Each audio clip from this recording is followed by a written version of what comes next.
Hello बच्चों, कैसे हैं आप सब लोग। मैं हूँ रिचा पांडे और मैं स्वागत करती हूँ आप सबका आपके अपने स्टडी रूम के प्लेटफॉर्म पे। तो बच्चों, आज हम पढ़ने वाले हैं कक्षा 10वीं की पहली अध्याय, जिसका नाम है संसाधन एवं विकास। जानेंगे इस चैप्टर में बच्चों कि आखिरकार जो संसाधन है, ठीक है, उनका हम उपयोग करते हैं और उनका उपयोग करके किस तरह हम अपना विकास करते हैं। ठीक है, तो चलिए बच्चों, आज की क्लास को बढ़ाते हैं आगे और करते हैं स्टार्ट। तो बच्चों, संसाधन जो होता है उसका अर्थ क्या होता है। देखिए, किसी भी वस्तु का जब हम उस उपयोग करते हैं, ठीक है, किसी भी वस्तु का जब हम उपयोग में लाते हैं अपने, तो हम उसे कहते हैं बच्चों संसाधन। ठीक है, अब चलिए हम और जानते हैं संसाधन के बारे में। ठीक, हमारे पर्यावरण में उपलब्ध प्रत्येक वस्तु जो हमारी आवश्यकताओं को क्या करती है बच्चों, पूर्ण करती है, उसे हम कहते हैं संसाधन। ठीक है, और जिनको बनाने के लिए प्रौद्योगिक, ठीक है, जिसको हम कहते हैं टेक्नोलॉजिकली उपलब्ध हो, वो जो वस्तुएं हैं वो क्या हो बच्चों, प्रौद्योगिकी मतलब टेक्नोलॉजिकली वो क्या हो, उपलब्ध हो। ठीक है, और जो कि आर्थिक रूप से संभाव्य हो, मतलब फिजिबल हो। ठीक है, और सांस्कृतिक रूप से मान्य हो, ये उसको हम क्या कहते हैं बच्चों, संसाधन कहते हैं। ये एक हो गया हमारे लिए, क्या हो गया बच्चों, ये पूरा डेफिनेशन हो गया, पूरा एक प्रॉपर डेफिनेशन हो गया संसाधन का। ठीक है, और वैसे अगर हम देखेंगे तो कोई भी चीज़, ठीक है, कोई भी वस्तु जो हमारे उपयोग में आती है, हम उसे कहते हैं संसाधन। समझ में आई बात कि आपको पता चला यहाँ पे कि संसाधन क्या होता है। चलिए, वे मनुष्य के लिए क्या होते हैं, बहुत ही मूल्यवान होते हैं। जो संसाधन होते हैं बच्चों, वो मनुष्य के लिए बहुत ही मूल्यवान होते हैं, क्योंकि उनका उपयोग हमारे दैनिक जीवन में और अधिक आरामदायक बनाने के लिए किया जा सकता है।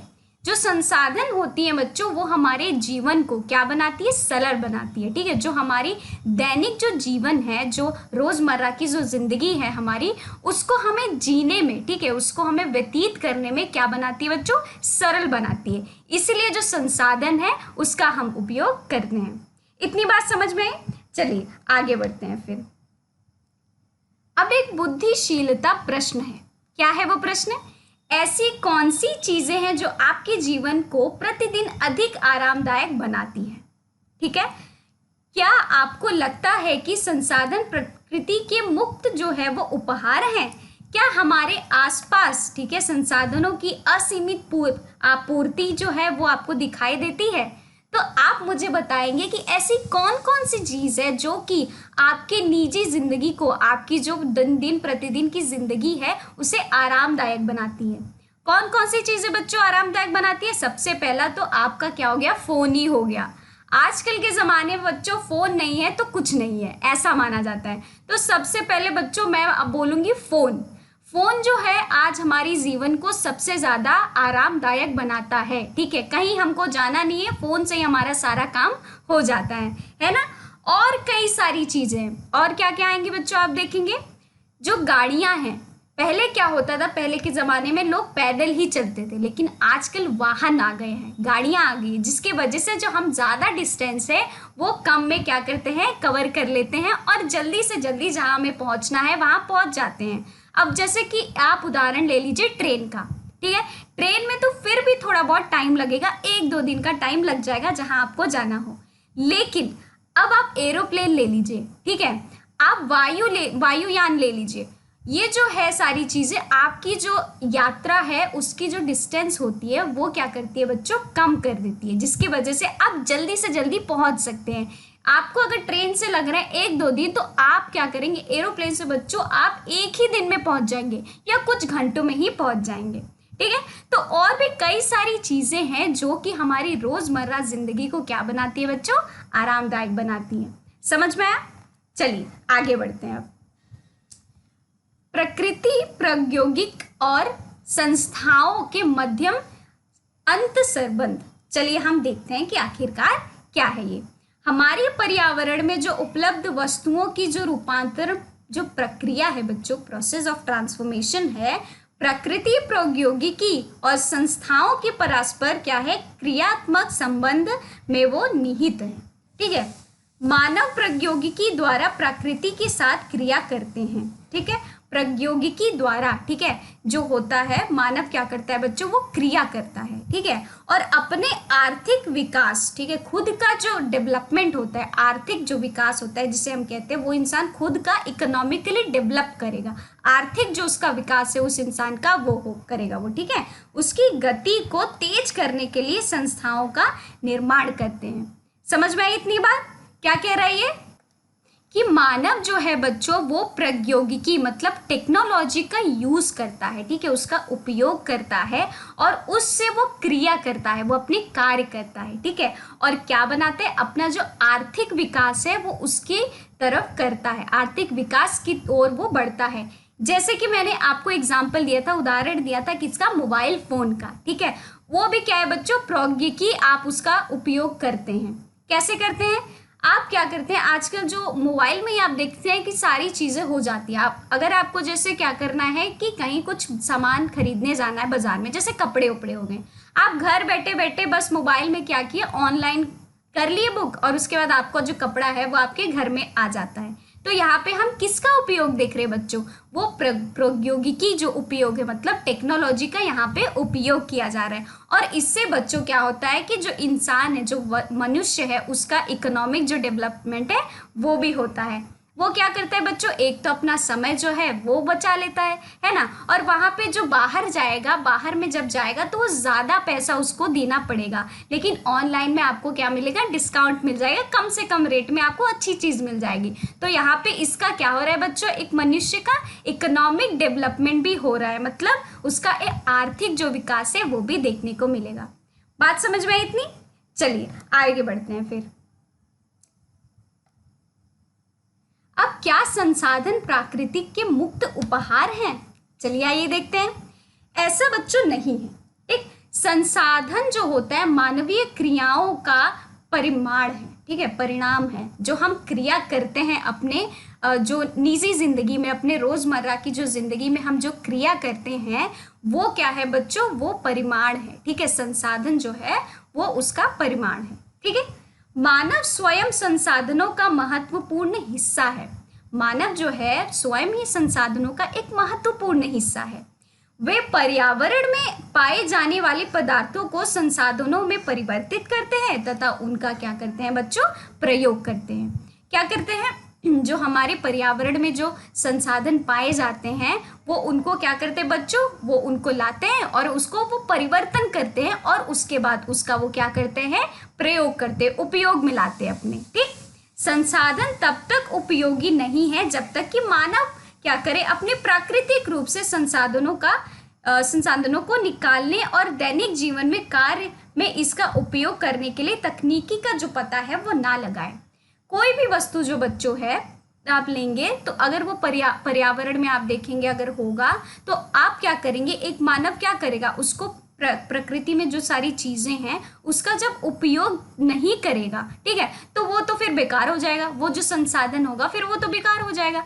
इसीलिए जब उसका वो उपयोग करता है और क्या करता है बच्चों, तकनीकी से, ठीक है, प्रौद्योगिक मतलब टेक्नोलॉजिकली उसको क्या करता है, उसको डेवलप करता है, ठीक है, तकनीकी का पता लगाता है कि जो आपको चीज़ मिली है वो और भी ज़्यादा निखर कर आए। जब तक ये नहीं करता बच्चों एक मानव, तब तक क्या होगा, वो जो संसाधन है उसका अच्छी तरीके से वो उपयोग मतलब नहीं कर रहा है। समझ में आई इतनी बात? चलिए आगे बढ़ते हैं। क्या संसाधन प्रकृति के मुफ्त जो है वो उपहार है? आइए जानते हैं। तेल अपने प्राकृतिक रूप से उपयोग नहीं किया जा सकता। आप देखेंगे जो तेल होता है, ठीक है, जो कि हमने देखा है कि जो तेल होता है वो पृथ्वी के अंदर होता है, ठीक है, उसके अंदर दबा हुआ हमें मिलता है। तो जब तक आप उसे बाहर नहीं निकालेंगे, ठीक है, उसको एक्सट्रैक्ट नहीं करेंगे, ठीक है, तब तक क्या होगा, उसका उपयोग जो है वो नहीं हो पाएगा, ठीक है। जमीन से के नीचे निकालना मुश्किल है, जमीन से जो तेल है उससे निकालना क्या है बच्चों, मुश्किल है, लेकिन तकनीकी ने हमारे जीवन को क्या कर दिया है, आसान बना दिया है। ठीक है।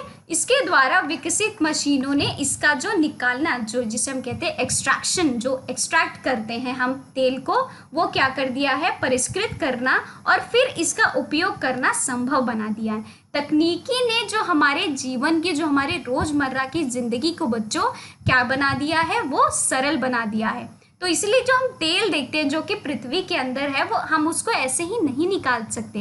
तो तकनीकी के क्या होता है, तकनीकी के हेल्प से हम क्या करते हैं, उसको बाहर निकालते हैं, एक्सट्रैक्ट करते हैं और फिर क्या करते हैं, परिष्कृत करते हैं। और परिष्कृत करने के बाद क्या होता है बच्चों, हम उसका उपयोग में लाते हैं। तो इसमें हम क्या देख रहे हैं कि जो तकनीकी है वो हमारी रोज़मर्रा की ज़िंदगी को क्या कर रहा है बच्चों, वो हमारी रोज़मर्रा की ज़िंदगी को बहुत ही आसान बना रहा है।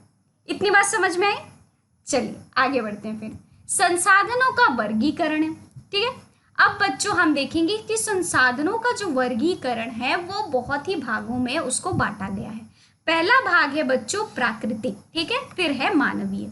अब जो प्राकृतिक है जो बच्चों संसाधन, वो और दो भागों में इसको बांटा गया है, ठीक है, और दो भागों में। एक है नवीकरण योग्य है और एक है अनवीकरण योग्य, ठीक है। अब बच्चों ये जो नवीकरण जो योग्य है वो और दो भागों में बांटा गया है, जिसे हम कहते हैं सतत, और एक है जैव। और अनवीकरण जो है योग्य जो है वो बच्चों दो भागों में बांटा गया है, जिसे हम कहते हैं पुनः चक्रीय और एक होता है अचक्रीय। इतनी बात समझ में आई? आइए जानते हैं इनके बारे में। अब देखिए बच्चों, नवीकरणीय योग्य मतलब क्या होता है, जिनका हम उपयोग कर सकते हैं, जिन वस्तुओं का हम बार बार उपयोग कर सकते हैं, ठीक। अनवीकरण मतलब होता है बच्चों जिनका उपयोग हम बार बार नहीं कर सकते, ठीक है। अनवीकरण क्या है, दो और भागों में इसको हम बांटे हैं, ठीक है। पुनः चक्रीय मतलब वो साइकिल जो है वो बार बार आप देख सकेंगे, ठीक है, इसे भी हम क्या करेंगे, बार बार हम देख सकते हैं। लेकिन अचक्रीय मतलब वो जो चक्र होता है, जिस तरह से अचक्रीय मतलब वो चक्र बार बार ऐसे घूमता नहीं रहेगा, और चक्रीय मतलब चक्र जैसा, साइकिल जैसा आपको उसको देखने को मिलेगा, ठीक है। अब देखिए मानवीय जो है बच्चों, वो भी दो भागों में, मानवीय जो संसाधन है वो भी दो भागों में, इनका यहाँ पे हमने डिवीजन देखा है, मतलब बांटा है हमने दो भागों में।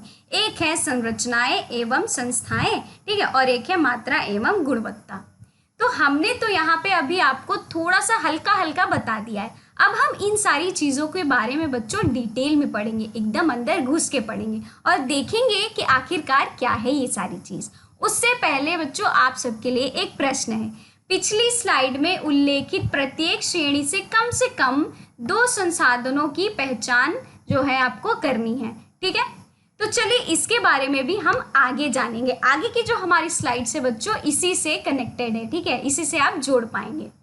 तो सबसे पहले हम उत्पत्ति के आधार पर संसाधनों का वर्गीकरण करेंगे, ठीक है, क्लासिफिकेशन करेंगे, ठीक है। किसके आधार पे?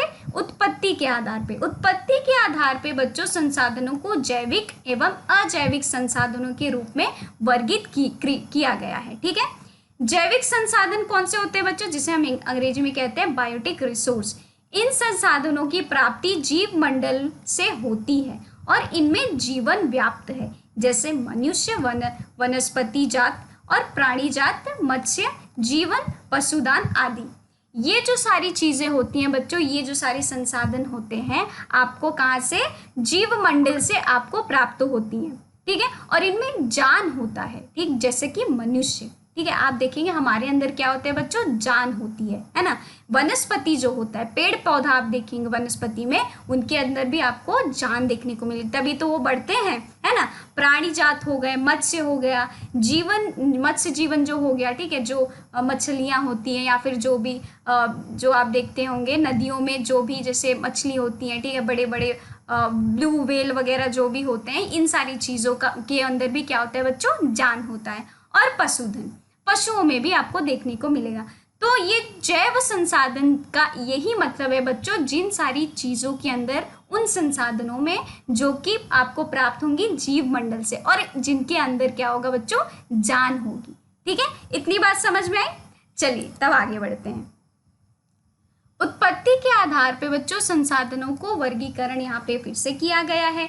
अजैव संसाधन मतलब अबायोटिक रिसोर्सेज, जिसे हम अंग्रेजी में कहते हैं, वे सारे संसाधन जो निर्जीव वस्तुओं से बने हैं। अजैव संसाधन कहलाते हैं। निर्जीव मतलब आप बताइए बच्चों, निर्जीव का क्या मतलब, बताइए। तो चलो मैं बता देती हूँ आप सबको। निर्जीव का मतलब होता है बच्चों जिनके अंदर जान ना हो, ठीक है। तो इन सारी वस्तुओं से बनते हैं और उन्हें हम कहते हैं बच्चों अजैव संसाधन। इतनी बात समझ में आई। उसमें हम क्या क्या देखेंगे उदाहरण में, चट्टानें, ठीक है, धातुएं जो होती है, जो मेटल्स होती हैं, ये सारी चीजें आपको देखने को मिलेगी अजैव संसाधनों में, ठीक है। समझ में आपको। चलिए आगे बढ़ते हैं। फिर क्या होता है, समाप्यता के मतलब एग्जॉस्टिबिलिटी के आधार पर संसाधनों का अब यहाँ पे हम वर्गीकरण करेंगे, ठीक है। आइए देखते हैं कि समाप्यता के आधार पर वर्गीकरण कैसे होता है। तो बच्चों समाप्यता के आधार पर संसाधनों को नवीनकरणीय और अनवीनकरण के रूप में वर्गीकृत किया जाता है, ठीक है। तो नवीनकरणीय योग्य संसाधन कौन से है, जिसे हम कहते हैं अंग्रेजी में रिन्यूएबल, ठीक है। वे संसाधन जिन्हें की भौतिक, रासायनिक या यांत्रिक प्रक्रियाओं द्वारा नवीकृत या पुनः उत्पन्न किया जा सकता है, जिसका हम उपयोग क्या कर सकते हैं बच्चों, बार बार कर सकते हैं, रिपीटेडली इनका हम उपयोग कर सकते हैं, ठीक। उन्हें नवीनकरणीय योग्य अथवा पुनः पूर्ति योग्य संसाधन जो है वो कहा जाता है। इसमें आपको उदाहरण क्या क्या देखने को मिलेगा, जैसे कि सौर्य, ठीक है, उदाहरण में आपको सौर्य मिलेगा, तथा वन ऊर्जा, जल, वन व वन्य जीवन, ये सारी जो चीजें हैं आपको देखने को मिलेगी, ठीक है। सौर्य जो सूर्य की रोशनी है वो हम क्या करते हैं, हर दिन हमको मिलती है ना। इनका उपयोग क्या करते हैं बच्चों, हम हर दिन करते हैं। और उसे से आप देखेंगे सोलर लाइट जो बनता है उसका उपयोग भी हम क्या करते हैं बच्चों, हर दिन कर सकते हैं, क्योंकि जो सूर्य की रोशनी है वो तो हर दिन आती है ना। और क्या होता है बच्चों, जल जो पानी है, पानी भी क्या है बच्चों कि हम उसका उपयोग हर दिन करते हैं, है ना। पानी जो है वो भी एक तरह का आपको नवीकरणीय योग्य जो संसाधन है उसमें देखने को मिलेगा। इतनी बात समझ में आई। चलिए आगे बढ़ते हैं। अब समाप्यता के आधार पर संसाधन को वर्गीकृत किया गया है, वो है बच्चों अनवीनकरणीय योग्य संसाधन, ठीक है। अभी हमने क्या पढ़ा, नवीनकरणीय संसाधन के बारे में पढ़ा, ठीक है, जिसका हम की उपयोग बार बार कर सकते हैं। लेकिन अनवीनकरणीय योग्य संसाधन मतलब नॉन रिन्यूएबल रिसोर्सेज, जिसे हम अंग्रेजी में कहते हैं, इन संसाधनों का विकास एक लंबे भूवैज्ञानिक अंतराल में बच्चों होता है। बहुत ही लंबे समय के बाद इनका जो आप देखेंगे दोबारा से ये पैदा होते हैं। खनिज हो गया और जीवाश्म ईंधन, इस प्रकार के जो संसाधन है वो अनवीनकरणीय जो संसाधन है उनके क्या है, उदाहरण है। इनके बनने में लाखों वर्ष जो है बच्चों लग जाते हैं। लाखों वर्ष के बाद ये दोबारा से आपको देखने को मिलेंगे, ये बनते हैं। इनमें कुछ जो संसाधन जैसे धातुएं पुनः चक्रीय हैं, जो कि दोबारा से रिसाइकल हो सकती हैं, ठीक है। और कुछ संसाधन जैसे कि जीवाश्म ईंधन अचक्रीय है, वह एक बार के प्रयोग के बाद ही क्या होती है बच्चों, खत्म हो सकती है, ठीक है। उनका जो प्रयोग है, ठीक है, जो उपयोग है आप वो दोबारा से नहीं कर सकते। समझ में आई इतनी बात। तो एक क्या होता है, चक्रीय होता है, और दूसरा क्या होता है, अचक्रीय होता है, ठीक है। चक्रीय मतलब आप दोबारा से उसको रिसाइकिल कर सकते हैं, लेकिन जो अचक्रीय होता है वो दोबारा से आप उसको क्या कर सकते हैं बच्चों, रिसाइकिल नहीं कर सकते, क्योंकि इनका एक बार आप प्रयोग कर लिए हैं तो वो क्या होगा, वो बाद में खत्म हो जाता है। समझ में आया बच्चों कि आखिरकार अनवीनकरणीय योग्य संसाधन क्या है। तो चलिए आगे बढ़ते हैं हम। स्वामित्व मतलब ओनरशिप के आधार पर संसाधनों का वर्गीकरण होता है। आपने सुना है क्या, इससे पहले भी सुना है कि ओनरशिप के आधार पर बताइए बच्चों संसाधन के वर्गीकरण होते हैं। तो चलिए सच में होते हैं। तो चलिए हम देखते हैं कि किस प्रकार होते हैं, ठीक है। देखिए, संसाधनों को व्यक्तिगत या समुदाय स्वामित्व वाले संसाधनों के रूप में वर्गीकृत किया जाता है, ठीक है। व्यक्तिगत संसाधन, ठीक है, जिसको हम कहते हैं इंडिविजुअल रिसोर्सेज, वो क्या होते हैं बच्चों, एक व्यक्ति अपने लिए ही उनका क्या करता है, उपयोग करता है। संसाधन निजी व्यक्तियों के स्वामित्व के में वो होते हैं, मतलब वो अपने लिए ही उसका उपयोग करता है, इसलिए हम कहते हैं वो जो संसाधन वो अपने लिए ही उसका उपयोग करता है, इसलिए हम इसे अंग्रेजी में क्या कहते हैं, इंडिविजुअल रिसोर्सेज, ठीक है। उदाहरण में बहुत सारे किसान के पास सरकार द्वारा आवंटित भूमि होती है, ठीक है, जिसके बदले में वे सरकार को लगान चुकाते हैं। क्या चुकाते हैं बच्चों, लोन चुकाते हैं। ठीक है, गांव में बहुत से लोग भूमि के स्वामी भी होते हैं और बहुत से लोग भूमिहीन भी होते हैं। आप देखेंगे गांव में लोगों के पास बहुत सारी खेत रहती है, बहुत प्रॉपर्टी रहती है, आप देखेंगे, है ना। लेकिन शहर में आपको ये चीज़ देखने को नहीं मिलेगी। तो वो जो सारे भूमि होती हैं उनमें वो क्या करते हैं, फसल उगाते हैं, और वो सारे जो फसलें होती हैं बच्चों, वो उनकी ही हो जाती है। तो वो क्या हो गया, एकमात्र हो गया उनका क्या, अपना ही, मतलब वो जो संसाधनें हैं वो अपने लिए ही इनका क्या करे बच्चों, उपयोग में ला रहे हैं। तो इसीलिए उसे हम कहते हैं व्यक्तिगत संसाधन, मतलब उनका जो उपयोग है वो खुद में ला रहे हैं। और वो सारी जो जमीनें हैं वो सारी किसकी हैं बच्चों, उन किसानों की है। समझ में आया क्या होता है व्यक्तिगत संसाधन। चलिए आगे बढ़ते हैं फिर। अब देखिए स्वामित्व मतलब ओनरशिप के आधार पर संसाधनों का कुछ वर्गीकरण इस प्रकार भी किया जाता है कि शहर में लोग भूखंड, घरों व अन्य जायदाद के मालिक होते हैं। ठीक है, गांव और शहरों में बच्चों यही डिफरेंस है। ठीक, यही अंतर कि गांव में बच्चों लोगों के पास ज़्यादा से ज़्यादा ज़मीन रहती है, लेकिन शहर में आप देखेंगे लोगों के पास बहुत ही कम ज़मीन रहती है, या फिर ज़मीन रहती है तो उस पर वो घर बनाते हैं, जो कि आपको एक दो कहीं कहीं देखने को मिलेंगे। वो ज़्यादा से ज़्यादा उनके पास ज़मीन जो रहती है वो नहीं रहती। लेकिन गाँव में लोगों के पास बहुत सारी ज़मीन रहती है, जैसे कि बाग बगीचा जो हो गया, तालाब और कुआं का जल, ठीक है, आदि संसाधनों के निजी स्वामित्व में वो कुछ उदाहरण हैं। ये सारी जो चीज़ें हैं, जैसे कि आप सोच लीजिए आपने एक घर बनाया, ठीक है, अब आपने उस घर में क्या किया, एक एरिया छोड़ दिया, ठीक है, उसमें आप क्या करने लगे, फल वगैरह उगाने लगे, है ना। तो वो क्या हो गया, आपके ही घर में वो सारे फल जो हैं वो आपके ही घर में आ रहे हैं। ठीक है, तो ये जो हो गया, वो जो बगीचा है छोटा सा जो गार्डन टाइप का है, वो किसका हो गया, ये आपका हो गया। ये क्या हो गया बच्चों, स्वामित्व हो गया, मतलब ओनरशिप जो उस पे है वो आपकी ही है। इतनी बात समझ में आई। तो ये जो बाग होता है, बगीचा होता है, गांव में भी आपने देखा होगा कि जो फलाना लोगों का ये फलाना बगीचा है ना, ये मेरा बगीचा है, लोग बोलते हैं ये हमारा है, लोग बोलते हैं वो तुम्हारा है ना। क्यों ऐसा बोलते हैं, क्योंकि वो उनके नाम पे जो उनके पूर्वज हैं वो छोड़ के गए हैं। ठीक है, इतनी बात समझ में आई।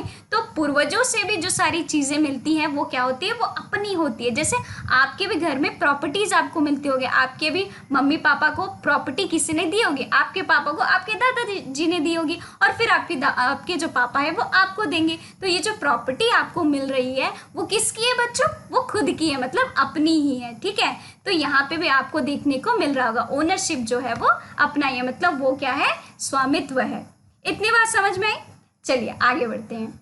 स्वामित्व के अधिकार पे कुछ संसाधनों का और वर्गीकरण किया जा रहा है। किस प्रकार किया जा रहा है, सामुदायिक स्वामित्व वाले संसाधन मतलब कम्युनिटी ओन्ड रिसोर्सेज क्या होते हैं, ये संसाधन समुदाय के सभी सदस्यों को बच्चों उपलब्ध होते हैं। ठीक है, ये जो संसाधनें होती हैं, जो कम्युनिटी में लोग रहते हैं, जो समुदाय में लोग रहते हैं, उसमें जितना भी सदस्य हैं, ठीक है, उन सारे जो सदस्य होते हैं वो उनका उपयोग कर सकते हैं। ठीक है, उदाहरण में आप देखेंगे गांव की शामिलता भूमि, जिसको चारण भूमि, शमशान जो घाट होता है वो हम कहते हैं, जो तालाब इत्यादि, और नगरीय क्षेत्र के सार्वजनिक पार्क जो होते हैं, पिकनिक स्थल जो होते हैं, खेल के मैदान, वहाँ रहने वाले जो सभी जो लोग हैं उसका क्या कर सकते हैं बच्चों, वो उपयोग कर सकते हैं। जैसे आपने देखी होगी कि आपकी कम्युनिटी होगी, ठीक है, जहाँ आप रहते होंगे, जो आप बड़ी बड़ी जो बिल्डिंग्स होती है वहाँ पे आप जब रहते हैं तो वहाँ पे क्या होता है, अंदर ही जो है वो पार्क बना देते हैं। ठीक है, जैसे कि लोगों को बाहर ना जाना पड़े, तो पार्क में वो बच्चे जो खेलते हैं, तो वो बच्चे कहाँ के होते हैं बच्चों, वो उसी समुदाय के होते हैं, उसी कम्युनिटी के होते हैं। बाहर के बच्चों को आप देखेंगे वहाँ पे अलाउ भी नहीं करते आने के लिए। तो जो उसी समुदाय के जो लोग रहते हैं, उस बिल्डिंग में जितना भी घर है, ठीक है, जितने भी घर है, उसी समुदाय के लोग वहाँ पे आके खेल सकते हैं। तो वो जो खेल रहे हैं, वो जो पार्क है उसका वो क्या कर रहे हैं बच्चों, उपलब्ध जो है वो उन लोगों को ही है वो पार्क। बाहर के बच्चे जो है, बाहर के लोग आके वहाँ पे नहीं खेल सकते। तो ये क्या है, एक समुदाय है, और उन समुदाय के जो लोग हैं वो उसका क्या करे बच्चों, उस चीज़ का उपयोग करे, उस पार्क का क्या करे, उपयोग में ला रहे अपने। समझ में आया बच्चों कि आखिर क्या है सामुदायिक स्वामित्व वाले संसाधन। तो चलिए हम आगे बढ़ते हैं।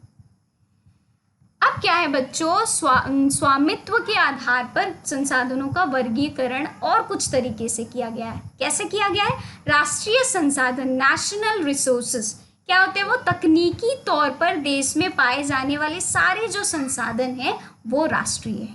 ठीक है, देश की सरकार को कानूनी अधिकार है कि वो व्यक्तिगत संसाधनों को भी आम जनता के हित में ही वो क्या करे, अधिग्रहित कर सकती है।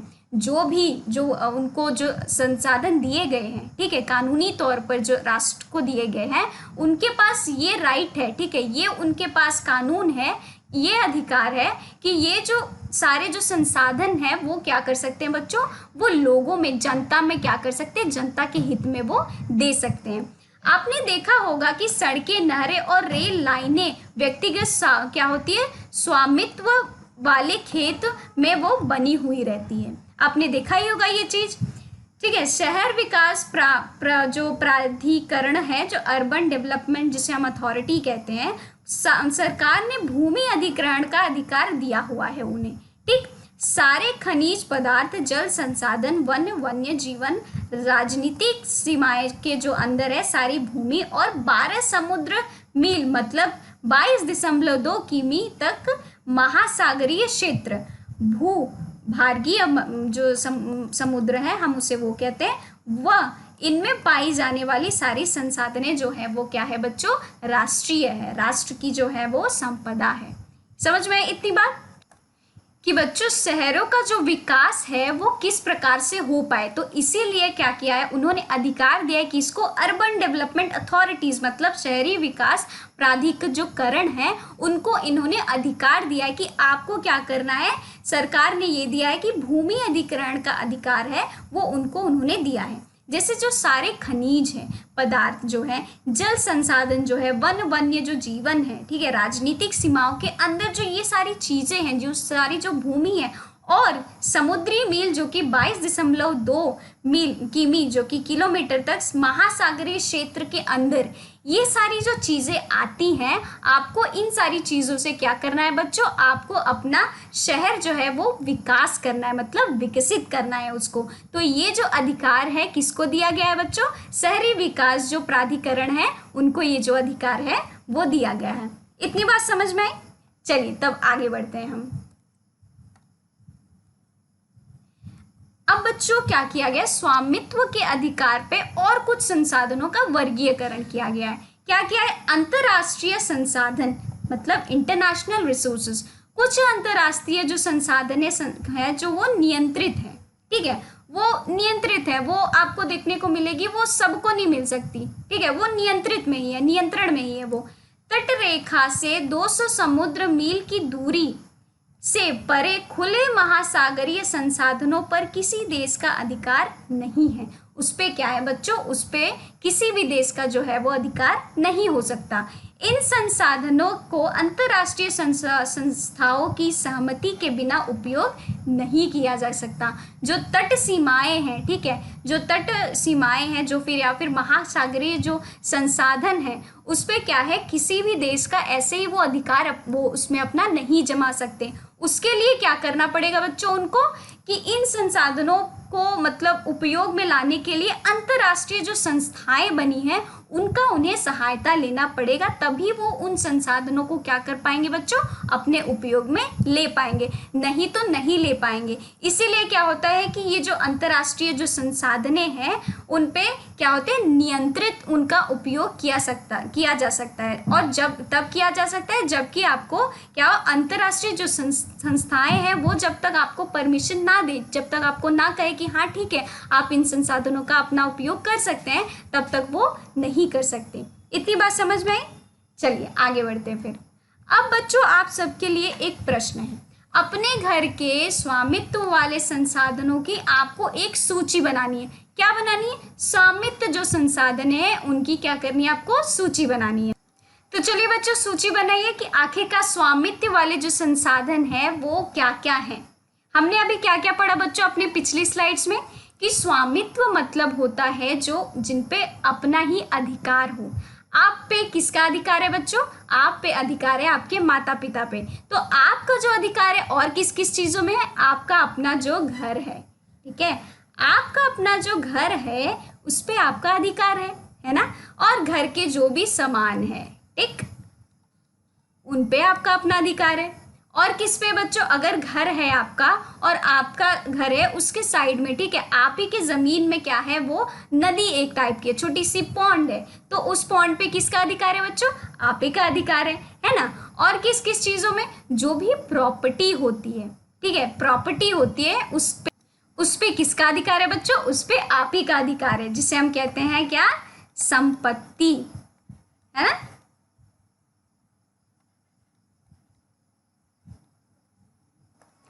क्या कहते हैं बच्चों हम उन्हें, संपत्ति, संपत्ति, ठीक। स्पेलिंग सही से लिखिएगा, क्योंकि स्पेलिंग बच्चों हिंदी में बहुत ही महत्वपूर्ण हमारा जो है वो रोल प्ले करती है, इसलिए आपको स्पेलिंग आनी चाहिए एकदम करेक्ट, ठीक। तो ये गलत था, ठीक है, तो ये है सही इसका जो शब्द है वो सही है, ठीक है। तो संपत्ति, ये जो संपत्ति होती है बच्चों वो क्या होती है, अपनी होती है, तो वो हम क्या देख रहे हैं, हमें स्वामित्व जो ओनरशिप है उस पर हमारा ही है। इतनी बात समझ में आई। तो और भी कई सारी चीजें हैं, ये तो मैंने आपको कुछ काज बता दिए ऐसे ही जिससे कि आपको समझ में आ जाए, लेकिन आपको अपनी सूची बनानी है, आपको पूरा चार्ट बनाना है जिसपे आपको सारी चीजें लिखनी है जो कि आपके ओनरशिप में हो, मतलब स्वामित्व में हो। समझ में आई इतनी बात। चलिए बच्चों, तो बच्चों क्या आप जानते हैं कि भारत के पास अपवर्जक आर्थिक क्षेत्र के से दूर हिंद महासागर की तलहटी से मैंगनीज ग्रंथुओं का क्या होता है, खनन करने का अधिकार है। किसके पास है बच्चों, भारत के पास है, ठीक है। तो ये जो है एक तरफ का आपको देखने को मिलेगा अंतर्राष्ट्रीय जो संसाधन है उसके ऊपर क्या है बच्चों, भारत के पास अपवर्जक आर्थिक जो क्षेत्र से दूरी हिंद महासागर की तलहटी पे क्या है, मैंगनीज का जो ग्रंथियों का खनन है उस पे क्या है, भारत का अधिकार है। तो एक तरह से ये अंतर्राष्ट्रीय जो संसाधन हो गए उस पे क्या है, भारत का अधिकार है। कुछ अन्य अंतर्राष्ट्रीय संसाधनों की पहचान करनी है आपको, ठीक है। आपको बताना है कुछ और भी ऐसे ऐसे जो अंतर्राष्ट्रीय संसाधन है जिसपे कि भारत का अधिकार हो। इतनी बात समझ में आई। चलिए बच्चों आगे बढ़ते हैं। अब विकास की स्थिति के आधार पर संसाधनों का वर्गीकरण, मतलब संसाधनों को संभावित संसाधनों, विकास संसाधन भंडार और संचित कोष में वर्गीकृत किया जा सकता है, ठीक। संभावित संसाधन मतलब पोटेंशियल जो रिसोर्स होते हैं, यह वे संसाधन है जो किसी प्रदेश में विद्यमान होते हैं परंतु इनका उपयोग नहीं किया जा सकता बच्चों। किसी प्रदेश में आप देखेंगे, मतलब किसी रीजन में, प्रदेश मतलब यहाँ पे किसी रीजन में ये क्या होते हैं, ये रहते हैं, ठीक है, लेकिन जो इनका उपयोग है वो बच्चों नहीं किया जा सकता है, ठीक है।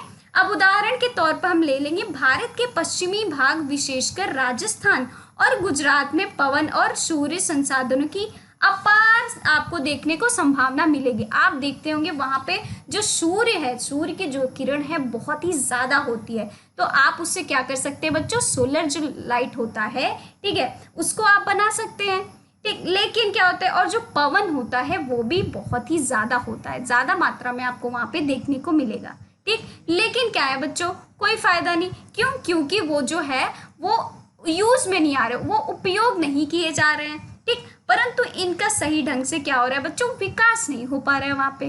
तो इसलिए ये जो संसाधनें होती हैं, क्या होता है, ये किसी भी रीजन में, किसी भी प्रदेश में आपको देखने को मिलेंगी तो ज़रूर, लेकिन इनका सही तौर पे उपयोग नहीं किया जा रहा है। इतनी बात समझ में आई। चलिए बच्चों, हेलो बच्चों, कैसे आप सब लोग। मैं हूँ ऋचा पांडे और मैं स्वागत करती हूँ आप सबका आपके अपने स्टडी रूम के प्लेटफॉर्म पे। तो बच्चों आज हम पढ़ने वाले हैं कक्षा 10वीं की पहली अध्याय जिसका नाम है संसाधन एवं विकास। जानेंगे इस चैप्टर में बच्चों कि आखिरकार जो संसाधन है, ठीक है, उनका हम उपयोग करते हैं और उनका उपयोग करके किस तरह हम अपना विकास करते हैं, ठीक है। तो चलिए बच्चों आज की क्लास को बढ़ाते हैं आगे और करते हैं स्टार्ट। तो बच्चों संसाधन जो होता है उसका अर्थ क्या होता है, देखिए किसी भी वस्तु का जब हम उस उपयोग करते हैं, ठीक है, किसी भी वस्तु का जब हम उपयोग में लाते हैं अपने, तो हम उसे कहते हैं बच्चों संसाधन, ठीक है। अब चलिए हम और जानते हैं संसाधन के बारे में, ठीक। हमारे पर्यावरण में उपलब्ध प्रत्येक वस्तु जो हमारी आवश्यकताओं को क्या करती है बच्चों, पूर्ण करती है, उसे हम कहते हैं संसाधन, ठीक है।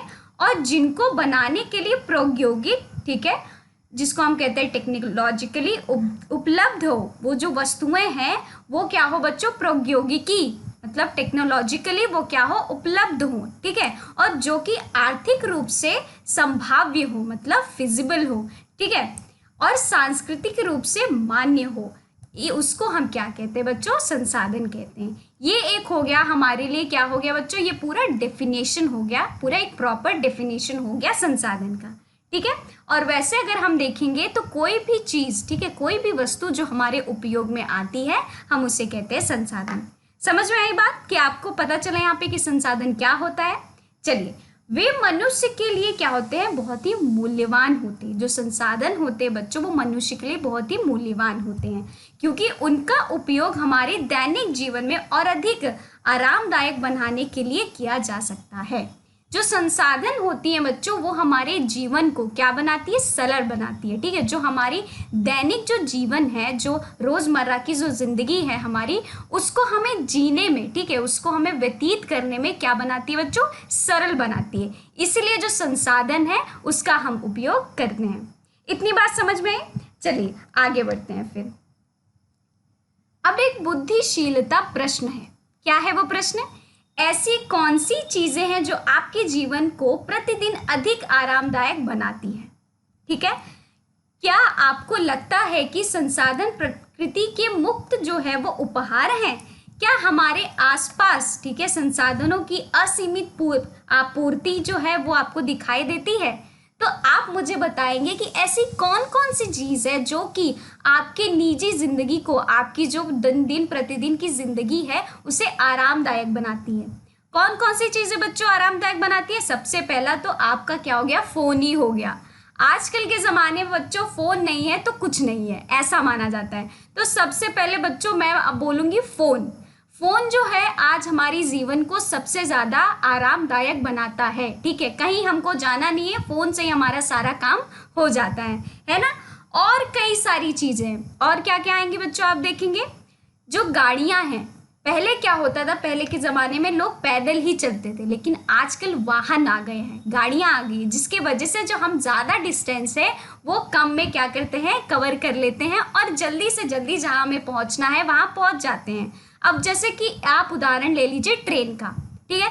ट्रेन में तो फिर भी थोड़ा बहुत टाइम लगेगा, 1-2 दिन का टाइम लग जाएगा जहाँ आपको जाना हो। लेकिन अब आप एरोप्लेन ले लीजिए, ठीक है, आप वायुयान ले लीजिए।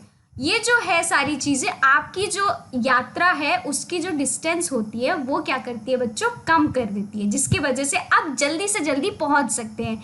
आपको अगर ट्रेन से लग रहा है 1-2 दिन, तो आप क्या करेंगे, एरोप्लेन से बच्चों आप एक ही दिन में पहुंच जाएंगे या कुछ घंटों में ही पहुंच जाएंगे, ठीक है। तो और भी कई सारी चीज़ें हैं जो कि हमारी रोज़मर्रा ज़िंदगी को क्या बनाती है बच्चों, आरामदायक बनाती हैं। समझ में आया। चलिए आगे बढ़ते हैं। अब प्रकृति, प्रौद्योगिक और संस्थाओं के मध्यम अंत संबंध। चलिए हम देखते हैं कि आखिरकार क्या है ये। हमारे पर्यावरण में जो उपलब्ध वस्तुओं की जो रूपांतर जो प्रक्रिया है बच्चों, प्रोसेस ऑफ ट्रांसफॉर्मेशन है, प्रकृति, प्रौद्योगिकी और संस्थाओं के परस्पर क्या है, क्रियात्मक संबंध में वो निहित है, ठीक है। मानव प्रौद्योगिकी द्वारा प्रकृति के साथ क्रिया करते हैं, ठीक है। प्रौद्योगिकी द्वारा, ठीक है, जो होता है मानव क्या करता है बच्चों, वो क्रिया करता है, ठीक है। और अपने आर्थिक विकास, ठीक है, खुद का जो डेवलपमेंट होता है, आर्थिक जो विकास होता है जिसे हम कहते हैं, वो इंसान खुद का इकोनॉमिकली डेवलप करेगा। आर्थिक जो उसका विकास है उस इंसान का वो करेगा वो, ठीक है। उसकी गति को तेज करने के लिए संस्थाओं का निर्माण करते हैं। समझ में आई इतनी बात। क्या कह रहा है ये कि मानव जो है बच्चों वो प्रौद्योगिकी मतलब टेक्नोलॉजी का यूज़ करता है, ठीक है, उसका उपयोग करता है और उससे वो क्रिया करता है, वो अपनी कार्य करता है, ठीक है। और क्या बनाते हैं, अपना जो आर्थिक विकास है वो उसकी तरफ करता है, आर्थिक विकास की ओर वो बढ़ता है। जैसे कि मैंने आपको एग्जाम्पल दिया था, उदाहरण दिया था किसका, मोबाइल फ़ोन का, ठीक है। वो भी क्या है बच्चों, प्रौद्योगिकी, आप उसका उपयोग करते हैं। कैसे करते हैं, आप क्या करते हैं, आजकल जो मोबाइल में ही आप देखते हैं कि सारी चीज़ें हो जाती हैं। आप अगर आपको जैसे क्या करना है कि कहीं कुछ सामान खरीदने जाना है बाजार में, जैसे कपड़े उपड़े हो गए, आप घर बैठे बैठे बस मोबाइल में क्या किए, ऑनलाइन कर लिए बुक, और उसके बाद आपको जो कपड़ा है वो आपके घर में आ जाता है। तो यहाँ पे हम किसका उपयोग देख रहे हैं बच्चों, वो प्रौद्योगिकी जो उपयोग है, मतलब टेक्नोलॉजी का यहाँ पे उपयोग किया जा रहा है। और इससे बच्चों क्या होता है कि जो इंसान है, जो मनुष्य है, उसका इकोनॉमिक जो डेवलपमेंट है वो भी होता है। वो क्या करता है बच्चों, एक तो अपना समय जो है वो बचा लेता है ना, और वहाँ पे जो बाहर जाएगा, बाहर में जब जाएगा तो वो ज़्यादा पैसा उसको देना पड़ेगा। लेकिन ऑनलाइन में आपको क्या मिलेगा, डिस्काउंट मिल जाएगा, कम से कम रेट में आपको अच्छी चीज़ मिल जाएगी। तो यहाँ पे इसका क्या हो रहा है बच्चों, एक मनुष्य का इकोनॉमिक डेवलपमेंट भी हो रहा है, मतलब उसका एक आर्थिक जो विकास है वो भी देखने को मिलेगा। बात समझ में आई इतनी? चलिए आगे बढ़ते हैं फिर। अब क्या संसाधन प्राकृतिक के मुक्त उपहार हैं? चलिए आइए देखते हैं। ऐसा बच्चों नहीं है। एक संसाधन जो होता है मानवीय क्रियाओं का परिमाण है, ठीक है, परिणाम है। जो हम क्रिया करते हैं अपने जो निजी जिंदगी में, अपने रोजमर्रा की जो जिंदगी में हम जो क्रिया करते हैं वो क्या है बच्चों, वो परिमाण है, ठीक है। संसाधन जो है वो उसका परिमाण है, ठीक है। मानव स्वयं संसाधनों का महत्वपूर्ण हिस्सा है। मानव जो है स्वयं ही संसाधनों का एक महत्वपूर्ण हिस्सा है।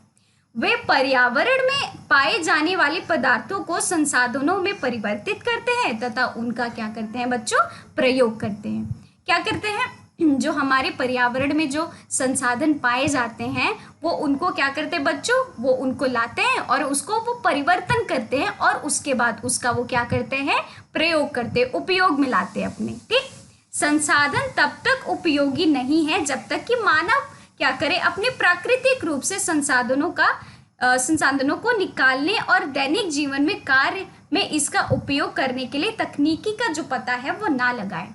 कोई भी वस्तु जो बच्चों है आप लेंगे तो अगर वो पर्यावरण में आप देखेंगे अगर होगा तो आप क्या करेंगे, एक मानव क्या करेगा, उसको प्रकृति में जो सारी चीजें हैं उसका जब उपयोग नहीं करेगा, ठीक है, तो वो तो फिर बेकार हो जाएगा, वो जो संसाधन होगा फिर वो तो बेकार हो जाएगा। इसीलिए जब उसका वो उपयोग करता है और क्या करता है बच्चों, तकनीकी से, ठीक है, प्रौद्योगिक मतलब टेक्नोलॉजिकली उसको क्या करता है, उसको डेवलप करता है, ठीक है, तकनीकी का पता लगाता है कि जो आपको चीज मिली है वो और भी ज्यादा निखर कर आए। जब तक ये नहीं करता बच्चों एक मानव, तब तक क्या होगा, वो जो संसाधन है उसका अच्छी तरीके से वो उपयोग मतलब नहीं कर रहा है। समझ में आई इतनी बात? चलिए आगे बढ़ते हैं। क्या संसाधन प्रकृति के मुफ्त जो है वो उपहार है? आइए जानते हैं। तेल अपने प्राकृतिक रूप से उपयोग नहीं किया जा सकता। आप देखेंगे जो तेल होता है, ठीक है, जो कि हमने देखा है कि जो तेल होता है वो पृथ्वी के अंदर होता है, ठीक है, उसके अंदर दबा हुआ हमें मिलता है। तो जब तक आप उसे बाहर नहीं निकालेंगे, ठीक है, उसको एक्सट्रैक्ट नहीं करेंगे, ठीक है, तब तक क्या होगा, उसका उपयोग जो है वो नहीं हो पाएगा, ठीक है। जमीन से के नीचे निकालना मुश्किल है, जमीन से जो तेल है उससे निकालना क्या है बच्चों, मुश्किल है। लेकिन तकनीकी ने हमारे जीवन को क्या कर दिया है, आसान बना दिया है, ठीक है। इसके द्वारा विकसित मशीनों ने इसका जो निकालना, जो जिसे हम कहते हैं एक्सट्रैक्शन, जो एक्सट्रैक्ट करते हैं हम तेल को, वो क्या कर दिया है, परिष्कृत करना और फिर इसका उपयोग करना संभव बना दिया है। तकनीकी ने जो हमारे जीवन की, जो हमारे रोजमर्रा की जिंदगी को बच्चों क्या बना दिया है, वो सरल बना दिया है। तो इसलिए जो हम तेल देखते हैं जो कि पृथ्वी के अंदर है, वो हम उसको ऐसे ही नहीं निकाल सकते। तो तकनीकी के क्या होता है, तकनीकी के हेल्प से हम क्या करते हैं, उसको बाहर निकालते हैं, एक्सट्रैक्ट करते हैं और फिर क्या करते हैं, परिष्कृत करते हैं। और परिष्कृत करने के बाद क्या होता है बच्चों, हम उसका उपयोग में लाते हैं। तो इसमें हम क्या देख रहे हैं कि जो तकनीकी है वो हमारी रोजमर्रा की जिंदगी को क्या कर रहा है बच्चों, वो हमारी रोजमर्रा की जिंदगी को बहुत ही आसान बना रहा है। इतनी बात समझ में आई? चलिए आगे बढ़ते हैं फिर। संसाधनों का वर्गीकरण है, ठीक है। अब बच्चों हम देखेंगे कि संसाधनों का जो वर्गीकरण है वो बहुत ही भागों में उसको बांटा गया है। पहला भाग है बच्चों प्राकृतिक, ठीक है, फिर है मानवीय। अब जो प्राकृतिक है जो बच्चों संसाधन, वो और दो भागों में इसको बांटा गया है, ठीक है, और दो भागों में। एक है नवीकरण, योग्य है और एक है अनवीकरण योग्य। ठीक है, अब बच्चों ये जो नवीकरण जो योग्य है वो और दो भागों में बांटा गया है, जिसे हम कहते हैं सतत और एक है जैव। और अनवीकरण जो है योग्य जो है वो बच्चों दो भागों में बांटा गया है, जिसे हम कहते हैं पुनः चक्रीय और एक होता है अचक्रीय। इतनी बात समझ में आई? आइए जानते हैं इनके बारे में। अब देखिए बच्चों, नवीकरणीय योग्य मतलब क्या होता है? जिनका हम उपयोग कर सकते हैं, जिन वस्तुओं का हम बार बार उपयोग कर सकते हैं। ठीक, अनवीकरणीय मतलब होता है बच्चों जिनका उपयोग हम बार बार नहीं कर सकते। ठीक है, अनवीकरण क्या है? दो और भागों में इसको हम बांटे हैं। ठीक है, पुनः चक्रीय मतलब वो साइकिल जो है वो बार बार आप देख सकेंगे। ठीक है, इसे भी हम क्या करेंगे, बार बार हम देख सकते हैं। लेकिन अचक्रीय मतलब वो जो चक्र होता है, जिस तरह से अचक्रीय मतलब वो चक्र बार बार ऐसे घूमता नहीं रहेगा, और चक्रीय मतलब चक्र जैसा, साइकिल जैसा आपको उसको देखने को मिलेगा। ठीक है, अब देखिए मानवीय जो है बच्चों वो भी दो भागों में, मानवीय जो संसाधन है वो भी दो भागों में, इनका यहाँ पे हमने डिवीजन देखा है, मतलब बांटा है हमने दो भागों में। एक है संरचनाएं एवं संस्थाएं, ठीक है, और एक है मात्रा एवं गुणवत्ता। तो हमने तो यहाँ पे अभी आपको थोड़ा सा हल्का हल्का बता दिया है। अब हम इन सारी चीज़ों के बारे में बच्चों डिटेल में पढ़ेंगे, एकदम अंदर घुस के पढ़ेंगे और देखेंगे कि आखिरकार क्या है ये सारी चीज़। उससे पहले बच्चों आप सबके लिए एक प्रश्न है। पिछली स्लाइड में उल्लेखित प्रत्येक श्रेणी से कम दो संसाधनों की पहचान जो है आपको करनी है। ठीक है, तो चलिए इसके बारे में भी हम आगे जानेंगे। आगे की जो हमारी स्लाइड्स है बच्चों इसी से कनेक्टेड है। ठीक है, इसी से आप जोड़ पाएंगे। तो सबसे पहले हम उत्पत्ति के आधार पर संसाधनों का वर्गीकरण करेंगे। ठीक है, क्लासिफिकेशन करेंगे। ठीक है, किसके आधार पे? उत्पत्ति के आधार पे। उत्पत्ति के आधार पे बच्चों संसाधनों को जैविक एवं अजैविक संसाधनों के रूप में वर्गित किया गया है। ठीक है, जैविक संसाधन कौन से होते हैं बच्चों? जिसे हम अंग्रेजी में कहते हैं बायोटिक रिसोर्स। इन संसाधनों की प्राप्ति जीव मंडल से होती है और इनमें जीवन व्याप्त है, जैसे मनुष्य, वनस्पति जात और प्राणी जात, मत्स्य जीवन, पशुदान आदि। ये जो सारी चीज़ें होती हैं बच्चों, ये जो सारे संसाधन होते हैं आपको कहाँ से? जीव मंडल से आपको प्राप्त होती हैं। ठीक है, और इनमें जान होता है। ठीक, जैसे कि मनुष्य। ठीक है, आप देखेंगे हमारे अंदर क्या होता है बच्चों? जान होती है ना। वनस्पति जो होता है, पेड़ पौधा आप देखेंगे वनस्पति में, उनके अंदर भी आपको जान देखने को मिलेगी, तभी तो वो बढ़ते हैं, है ना। प्राणी जात हो गए, मत्स्य हो गया, जीवन, मत्स्य जीवन जो हो गया। ठीक है, जो मछलियाँ होती हैं या फिर जो भी जो आप देखते होंगे नदियों में जो भी जैसे मछली होती हैं, ठीक है, बड़े बड़े ब्लू व्हेल वगैरह जो भी होते हैं, इन सारी चीज़ों के अंदर भी क्या होता है बच्चों? जान होता है। और पशुधन, पशुओं में भी आपको देखने को मिलेगा। तो ये जैव संसाधन का यही मतलब है बच्चों, जिन सारी चीज़ों के अंदर, उन संसाधनों में जो कि आपको प्राप्त होंगी जीव मंडल से, और जिनके अंदर क्या होगा बच्चों? जान होगी। ठीक है, इतनी बात समझ में आई? चलिए तब आगे बढ़ते हैं। उत्पत्ति के आधार पे बच्चों संसाधनों को वर्गीकरण यहाँ पे फिर से किया गया है। अजैव संसाधन मतलब अबायोटिक रिसोर्सेज, जिसे हम अंग्रेजी में कहते हैं, वे सारे संसाधन जो निर्जीव वस्तुओं से बने हैं अजैव संसाधन कहलाते हैं। निर्जीव मतलब आप बताइए बच्चों, निर्जीव का क्या मतलब? बताइए। तो चलो मैं बता देती हूँ आप सबको। निर्जीव का मतलब होता है बच्चों जिनके अंदर जान ना हो। ठीक है, तो इन सारी वस्तुओं से बनते हैं और उन्हें हम कहते हैं बच्चों अजैव संसाधन। इतनी बात समझ में आई? उसमें हम क्या क्या देखेंगे उदाहरण में? चट्टानें, ठीक है, धातुएं जो होती है, जो मेटल्स होती हैं, ये सारी चीज़ें आपको देखने को मिलेगी अजैव संसाधनों में। ठीक है, समझ में आपको? चलिए आगे बढ़ते हैं। फिर क्या होता है? समाप्यता के मतलब एग्जॉस्टिबिलिटी के आधार पर संसाधनों का अब यहाँ पे हम वर्गीकरण करेंगे। ठीक है, आइए देखते हैं कि समाप्यता के आधार पर वर्गीकरण कैसे होता है। तो बच्चों समाप्यता के आधार पर संसाधनों को नवीनकरणीय और अनवीनकरण के रूप में वर्गित किया जाता है। ठीक है, तो नवीनकरणीय योग्य संसाधन कौन से है? जिसे हम कहते हैं अंग्रेजी में रिन्यूएबल। ठीक है, वे संसाधन जिन्हें की भौतिक, रासायनिक या यांत्रिक प्रक्रियाओं द्वारा नवीकृत या पुनः उत्पन्न किया जा सकता है। जिसका हम उपयोग क्या कर सकते हैं बच्चों, बार बार कर सकते हैं, रिपीटेडली इनका हम उपयोग कर सकते हैं। ठीक, उन्हें नवीनकरणीय योग्य अथवा पुनः पूर्ति योग्य संसाधन जो है वो कहा जाता है। इसमें आपको उदाहरण क्या क्या देखने को मिलेगा, जैसे कि सौर्य, ठीक है, उदाहरण में आपको सौर्य मिलेगा, तथा वन ऊर्जा, जल, वन व वन्य जीवन, ये सारी जो चीजें हैं आपको देखने को मिलेगी। ठीक है, सौर्य जो सूर्य की रोशनी है वो हम क्या करते हैं, हर दिन हमको मिलती है ना। इनका उपयोग क्या करते हैं बच्चों, हम हर दिन करते हैं। और उसे से आप देखेंगे सोलर लाइट जो बनता है उसका उपयोग भी हम क्या करते हैं बच्चों, हर दिन कर सकते हैं, क्योंकि जो सूर्य की रोशनी है वो तो हर दिन आती है ना। और क्या होता है बच्चों, जल जो पानी है, पानी भी क्या है बच्चों कि हम उसका उपयोग हर दिन करते हैं, है ना। पानी जो है वो भी एक तरह का आपको नवीकरणीय योग्य जो संसाधन है उसमें देखने को मिलेगा।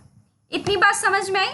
चलिए आगे बढ़ते हैं। अब समाप्यता के आधार पर संसाधन को वर्गीकृत किया गया है, वो है बच्चों अनवीनकरणीय योग्य संसाधन। ठीक है, अभी हमने क्या पढ़ा, नवीनकरणीय संसाधन के बारे में पढ़ा, ठीक है, जिसका हम की उपयोग बार बार कर सकते हैं। लेकिन अनवीनकरणीय योग्य संसाधन मतलब नॉन रिन्यूएबल रिसोर्सेज, जिसे हम अंग्रेजी में कहते हैं, इन संसाधनों का विकास एक लंबे भूवैज्ञानिक अंतराल में बच्चों होता है। बहुत ही लंबे समय के बाद इनका जो आप देखेंगे दोबारा से ये पैदा होते हैं। खनिज हो गया और जीवाश्म ईंधन, इस प्रकार के जो संसाधन है वो अनवीनकरणीय जो संसाधन है उनके क्या है, उदाहरण है। इनके बनने में लाखों वर्ष जो है बच्चों लग जाते हैं। लाखों वर्ष के बाद ये दोबारा से आपको देखने को मिलेंगे, ये बनते हैं। इनमें कुछ जो संसाधन जैसे धातुएं पुनः चक्रीय हैं, जो कि दोबारा से रिसाइकल हो सकती हैं। ठीक है, और कुछ संसाधन जैसे कि जीवाश्म ईंधन अचक्रीय है, वह एक बार के प्रयोग के बाद ही क्या होती है बच्चों, खत्म हो सकती है। ठीक है, उनका जो प्रयोग है, ठीक है, जो उपयोग है आप वो दोबारा से नहीं कर सकते। समझ में आई इतनी बात। तो एक क्या होता है, चक्रीय होता है, और दूसरा क्या होता है, अचक्रीय होता है। ठीक है, चक्रीय मतलब आप दोबारा से उसको रिसाइकिल कर सकते हैं, लेकिन जो अचक्रीय होता है वो दोबारा से आप उसको क्या कर सकते हैं बच्चों, रिसाइकिल नहीं कर सकते, क्योंकि इनका एक बार आप प्रयोग कर लिए हैं तो वो क्या होगा, वो बाद में खत्म हो जाता है। समझ में आया बच्चों कि आखिरकार अनवीनकरणीय योग्य संसाधन क्या है। तो चलिए आगे बढ़ते हैं हम। स्वामित्व मतलब ओनरशिप के आधार पर संसाधनों का वर्गीकरण होता है। आपने सुना है क्या, इससे पहले भी सुना है कि ओनरशिप के आधार पर बताइए बच्चों संसाधन के वर्गीकरण होते हैं। तो चलिए सच में होते हैं। तो चलिए हम देखते हैं कि किस प्रकार होते हैं। ठीक है, देखिए, संसाधनों को व्यक्तिगत या समुदाय स्वामित्व वाले संसाधनों के रूप में वर्गीकृत किया जाता है। ठीक है, व्यक्तिगत संसाधन, ठीक है, जिसको हम कहते हैं इंडिविजुअल रिसोर्सेज, वो क्या होते हैं बच्चों, एक व्यक्ति अपने लिए ही उनका क्या करता है, उपयोग करता है। संसाधन निजी व्यक्तियों के स्वामित्व के में वो होते हैं, मतलब वो अपने लिए ही उसका उपयोग करता है, इसलिए हम कहते हैं वो जो संसाधन वो अपने लिए ही उसका उपयोग करता है, इसलिए हम इसे अंग्रेजी में क्या कहते हैं, इंडिविजुअल रिसोर्सेज। ठीक है, उदाहरण में बहुत सारे किसान के पास सरकार द्वारा आवंटित भूमि होती है। ठीक है, जिसके बदले में वे सरकार को लगान चुकाते हैं। क्या चुकाते हैं बच्चों, लोन चुकाते हैं। ठीक है, गांव में बहुत से लोग भूमि के स्वामी भी होते हैं और बहुत से लोग भूमिहीन भी होते हैं। आप देखेंगे गांव में लोगों के पास बहुत सारी खेत रहती है, बहुत प्रॉपर्टी रहती है, आप देखेंगे, है ना। लेकिन शहर में आपको ये चीज़ देखने को नहीं मिलेगी।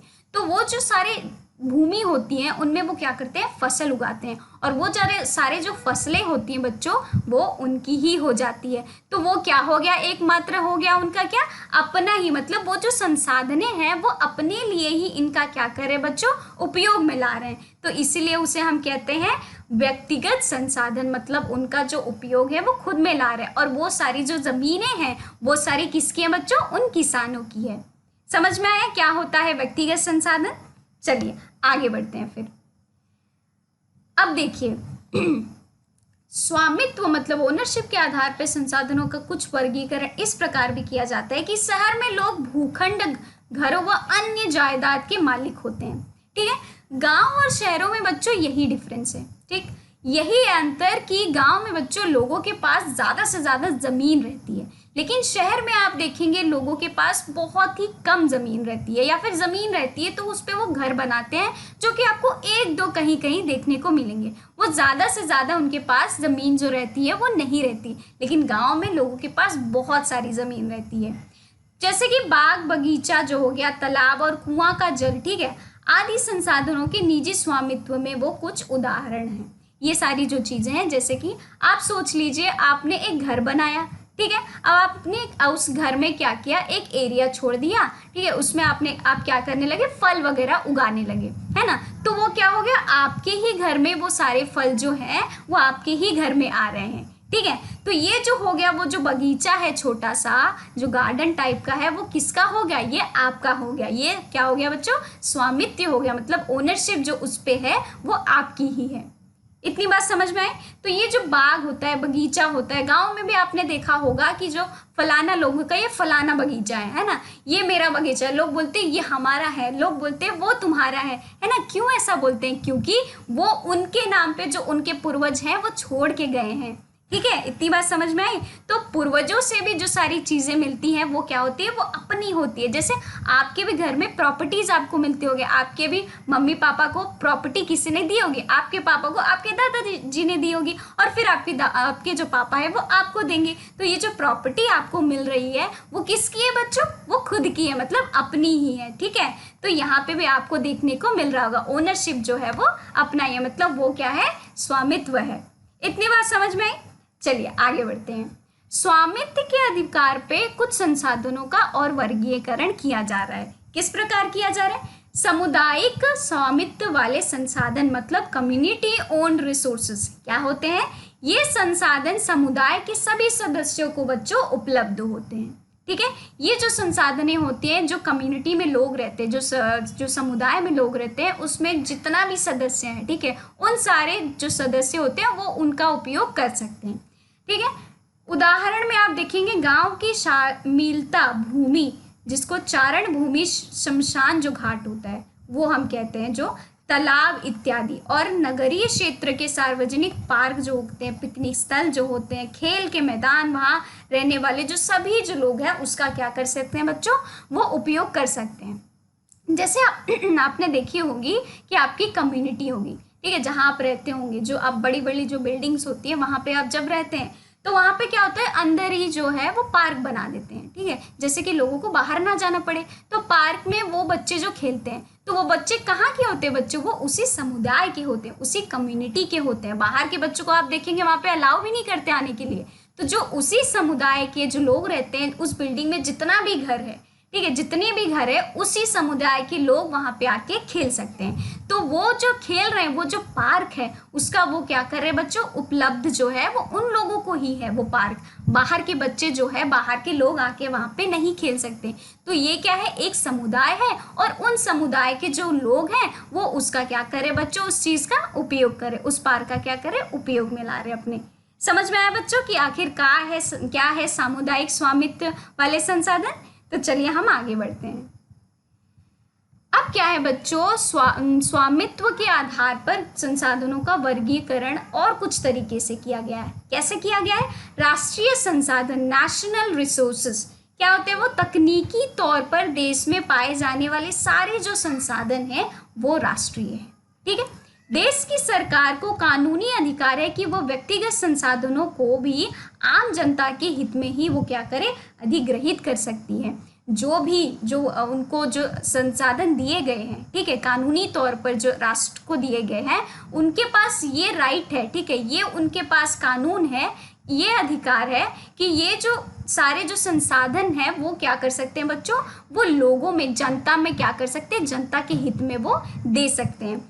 आपने देखा होगा कि सड़कें, नहरें और रेल लाइनें व्यक्तिगत क्या होती है, स्वामित्व वाले खेत में वो बनी हुई रहती है। आपने देखा ही होगा ये चीज, ठीक है। शहर विकास जो प्राधिकरण है, जो अर्बन डेवलपमेंट जिसे हम अथॉरिटी कहते हैं, सरकार ने भूमि अधिग्रहण का अधिकार दिया हुआ है उन्हें, ठीक। सारे खनिज पदार्थ, जल संसाधन, वन्य जीवन, राजनीतिक सीमाएं के जो अंदर है सारी भूमि, और 12 समुद्र मील मतलब 22.2 किमी तक महासागरीय क्षेत्र, भू भार्गीय जो समुद्र है हम उसे वो कहते हैं, वह इनमें पाई जाने वाली सारी संसाधनें जो है वो क्या है बच्चों, राष्ट्रीय है, राष्ट्र की जो है वो संपदा है। समझ में इतनी बात कि बच्चों शहरों का जो विकास है वो किस प्रकार से हो पाए, तो इसीलिए क्या किया है उन्होंने अधिकार दिया है कि इसको अर्बन डेवलपमेंट अथॉरिटीज मतलब शहरी विकास प्राधिकरण जो करण है उनको इन्होंने अधिकार दिया है कि आपको क्या करना है, सरकार ने ये दिया है कि भूमि अधिग्रहण का अधिकार है वो उनको उन्होंने दिया है। जैसे जो सारे खनिज हैं, पदार्थ जो है, जल संसाधन जो है, वन वन्य जो जीवन है, ठीक है, राजनीतिक सीमाओं के अंदर जो ये सारी चीज़ें हैं, जो सारी जो भूमि है और समुद्री मील जो कि 22.2 मील किमी जो कि किलोमीटर तक महासागरीय क्षेत्र के अंदर ये सारी जो चीज़ें आती हैं, आपको इन सारी चीज़ों से क्या करना है बच्चों, आपको अपना शहर जो है वो विकास करना है, मतलब विकसित करना है उसको। तो ये जो अधिकार है किसको दिया गया है बच्चों, शहरी विकास जो प्राधिकरण है उनको ये जो अधिकार है वो दिया गया है। इतनी बात समझ में आई? चलिए तब आगे बढ़ते हैं हम।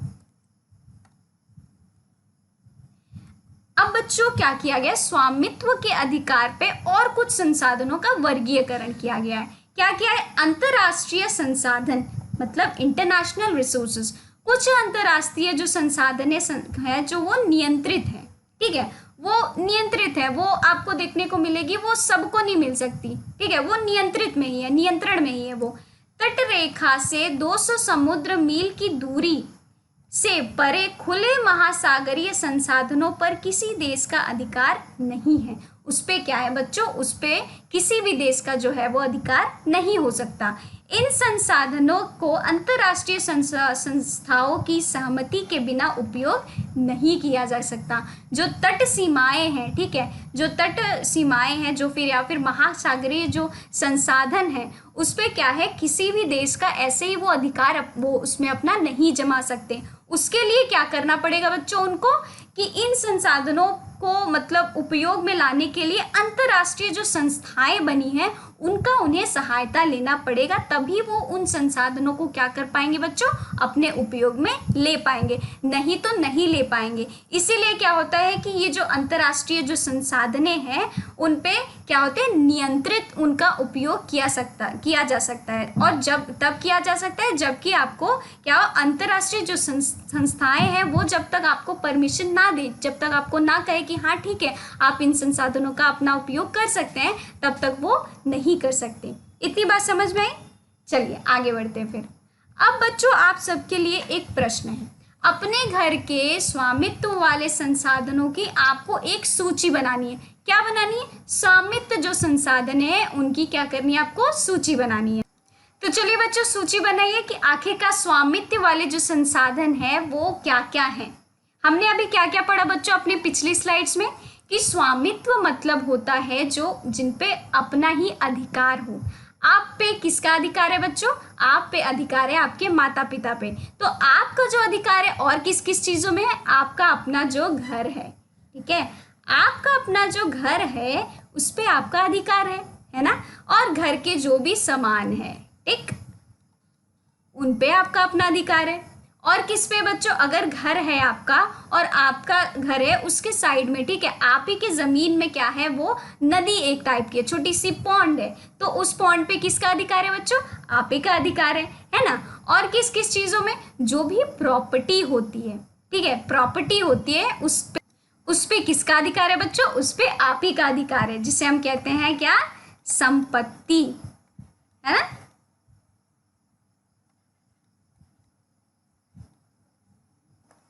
क्या कहते हैं बच्चों हम उन्हें, संपत्ति, संपत्ति, ठीक। स्पेलिंग सही से लिखिएगा क्योंकि स्पेलिंग बच्चों हिंदी में बहुत ही महत्वपूर्ण हमारा जो है वो रोल प्ले करती है, इसलिए आपको स्पेलिंग आनी चाहिए एकदम करेक्ट, ठीक। तो ये गलत था, ठीक है, तो ये है सही इसका जो शब्द है वो सही है, ठीक है। तो संपत्ति, ये जो संपत्ति होती है बच्चों वो क्या होती है, अपनी होती है। तो वो हम क्या देख रहे हैं, हमें स्वामित्व जो ओनरशिप है उस पर हमारा ही है। इतनी बात समझ में आई। तो और भी कई सारी चीजें हैं, ये तो मैंने आपको कुछ काज बता दी है ऐसे ही जिससे कि आपको समझ में आ जाए, लेकिन आपको अपनी सूची बनानी है, आपको पूरा चार्ट बनाना है जिसपे आपको सारी चीजें लिखनी है जो कि आपके ओनरशिप में हो, मतलब स्वामित्व में हो। समझ में आई इतनी बात? चलिए बच्चों, तो बच्चों क्या आप जानते हैं कि भारत के पास अपवर्जक आर्थिक क्षेत्र के से दूर हिंद महासागर की तलहटी से मैंगनीज ग्रंथुओं का क्या होता है, खनन करने का अधिकार है। किसके पास है बच्चों? भारत के पास है। ठीक है, तो ये जो है एक तरफ का आपको देखने को मिलेगा अंतर्राष्ट्रीय जो संसाधन है उसके ऊपर क्या है बच्चों, भारत के पास अपवर्जक आर्थिक जो क्षेत्र से दूरी हिंद महासागर की तलहटी पे क्या है, मैंगनीज का जो ग्रंथियों का खनन है उस पे क्या है, भारत का अधिकार है। तो एक तरह से ये अंतर्राष्ट्रीय जो संसाधन हो गए उस पे क्या है, भारत का अधिकार है। कुछ अन्य अंतर्राष्ट्रीय संसाधनों की पहचान करनी है आपको। ठीक है, आपको बताना है कुछ और भी ऐसे ऐसे जो अंतर्राष्ट्रीय संसाधन है जिसपे कि भारत का अधिकार हो। इतनी बात समझ में आई? चलिए बच्चों आगे बढ़ते हैं। अब विकास की स्थिति के आधार पर संसाधनों का वर्गीकरण, मतलब संसाधनों को संभावित संसाधनों, विकास संसाधन भंडार और संचित कोष में वर्गीकृत किया जा सकता है। ठीक, संभावी संसाधन मतलब पोटेंशियल जो रिसोर्स होते हैं, यह वे संसाधन है जो किसी प्रदेश में विद्यमान होते हैं परंतु इनका उपयोग नहीं किया जा सकता। बच्चों किसी प्रदेश में आप देखेंगे, मतलब किसी रीजन में, प्रदेश मतलब यहाँ पे किसी रीजन में ये क्या होते हैं, इन ये रहते हैं। ठीक है, लेकिन जो इनका उपयोग है वो बच्चों नहीं किया जा सकता है। ठीक है, अब उदाहरण के तौर पर हम ले लेंगे भारत के पश्चिमी भाग विशेषकर राजस्थान और गुजरात में पवन और सूर्य संसाधनों की अपार आपको देखने को संभावना मिलेगी। आप देखते होंगे वहाँ पे जो सूर्य है, सूर्य की जो किरण है बहुत ही ज़्यादा होती है, तो आप उससे क्या कर सकते हैं बच्चों, सोलर जो लाइट होता है, ठीक है, उसको आप बना सकते हैं। ठीक, लेकिन क्या होता है, और जो पवन होता है वो भी बहुत ही ज़्यादा होता है, ज़्यादा मात्रा में आपको वहाँ पे देखने को मिलेगा। ठीक, लेकिन क्या है बच्चों, कोई फायदा नहीं। क्यों? क्योंकि वो जो है वो यूज में नहीं आ रहे, वो उपयोग नहीं किए जा रहे हैं। ठीक, परंतु इनका सही ढंग से क्या हो रहा है बच्चों, विकास नहीं हो पा रहा है वहाँ पे। तो इसलिए ये जो संसाधनें होती हैं, क्या होता है, ये किसी भी रीजन में, किसी भी प्रदेश में आपको देखने को मिलेंगी तो जरूर, लेकिन इनका सही तौर पे उपयोग नहीं किया जा रहा है। इतनी बात समझ में आई? ठीक है, तो देखिए विकसित संसाधन क्या है, वे संसाधन जिनका सर्वेक्षण जो है वो हो चुका है। ठीक है, और क्या हो चुका है बच्चों, उनके उपयोग की जो गुणवत्ता है और मात्रा भी निर्धारित की जा सकी है। ठीक है, इन संसाधनों को हम क्या कहेंगे बच्चों, विकसित संसाधन। क्या कहेंगे, विकसित संसाधन।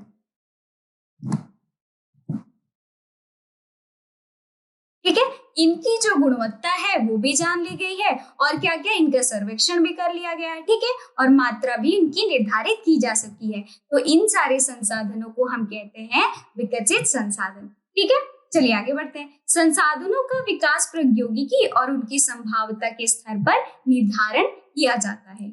अब इन संसाधनों के कुछ आइए उदाहरण देख लेते हैं। ठीक है, जैसे कि कोयला हो गया, ठीक, प्राकृतिक गैस हो गए, पेट्रोलियम हो गया, पानी हो गया, लोहा हो गया, और इस्पात की और भी जो सारी चीजें हैं इन सारी संसाधनों में आपको देखने को मिलेंगी। ठीक है बच्चों, समझ में आ गया आखिरकार क्या होता है विकसित संसाधन? चलिए आगे बढ़ते हैं। फिर देखिए भंडार जो है वो भी एक प्रकार का यहाँ पे आपको जो संसाधन है, ठीक है, वो उसमें आपको वर्गीकरण देखने को मिलेगा। ठीक, तो आइए जानते हैं कि भंडार के बारे में क्या होता है। ये पर्यावरण में उपलब्ध वे सारे जो पदार्थ है जो कि मानव के क्या आवश्यकताओं के लिए वो काम आते हैं। ठीक है, वो पूर्ति करते हैं मानव की आवश्यकताओं को, परंतु उपयुक्त प्रौद्योगिकी के अभाव के कारण क्या हो रहा है बच्चों, उसकी जो पहुंच है उससे क्या है वो बाहर है। ठीक, इन सारे जो संसाधन होते हैं इनको हम कहते हैं भंडार संसाधन। आई बात समझ में? अब उदाहरण हम देख लेते हैं, जैसे कि जल में जो दो गैस होते हैं जो कि हाइड्रोजन और ऑक्सीजन का यौगिक होता है। ठीक, हाइड्रोजन ऊर्जा का मुख्य स्रोत होता है। ठीक है, और बन सकता है, परंतु इस उद्देश्य के इसका जो प्रयोग हो रहा है बच्चों करने के लिए हमारे पास उत्पन्न जो तकनीकी है, जो प्रौद्योगिकी है, वो हमारे पास नहीं है इनको उत्पन्न करने के लिए। तो इसीलिए हमको क्या मिल रहा है बच्चों, ये देखने को नहीं मिल रहा है। ठीक, किस वजह से? क्योंकि अभाव है किसका? तकनीकी का या प्रौद्योगिकी का अभाव है, इस वजह से हमको ये नहीं प्राप्त हो रहे। इतनी बात समझ में क्या होता है भंडार? तो चलिए आगे बढ़ते हैं। अब देखिए, विकास की स्थिति के आधार पर और कुछ वर्गीकरण जो है वो किए गए हैं। ठीक है, आइए देखते हैं किन संसाधनों का और वर्गीकरण किया गया है। अब देखिए, संचित कोश, संचित से आप यहाँ पे समझ रहे होंगे जिसे हम सींच के रखते हैं, मतलब संचित करके रखते हैं। ठीक है, जमा के रखते हैं। तो क्या होते हैं ये संसाधन?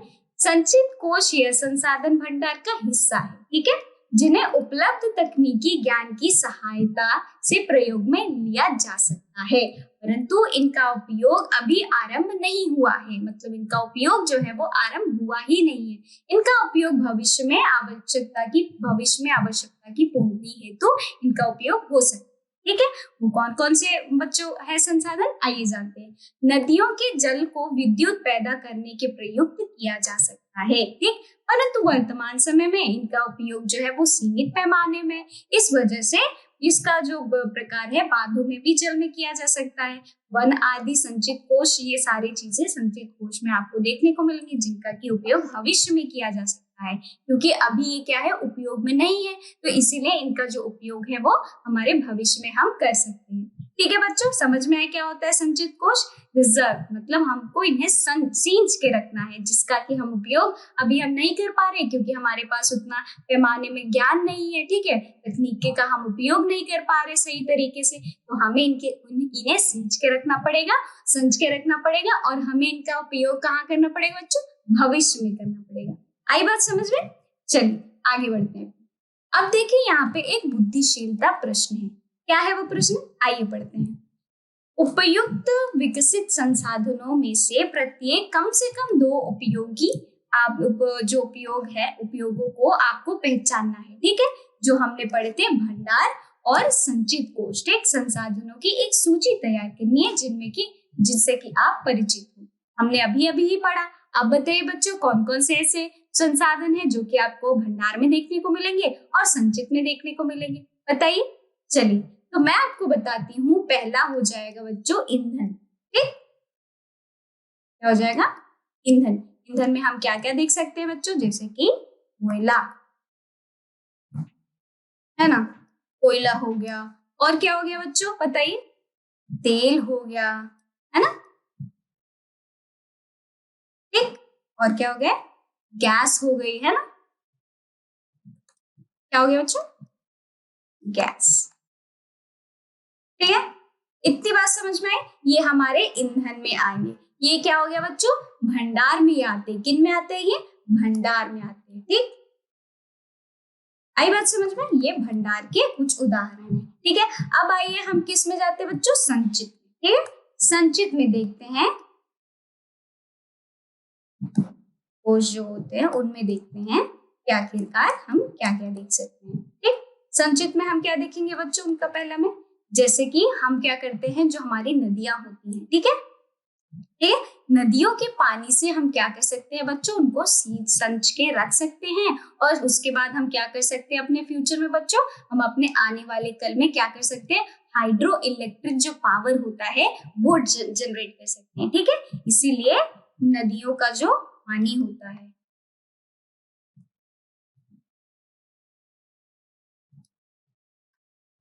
ठीक है, इन्हें हम संच के रख सकते हैं। और क्या इनसे हम बच्चों अपने फ्यूचर में पैदा कर सकते हैं? इनसे हम पैदा कर सकते हैं हाइड्रो इलेक्ट्रिक पावर। ठीक है,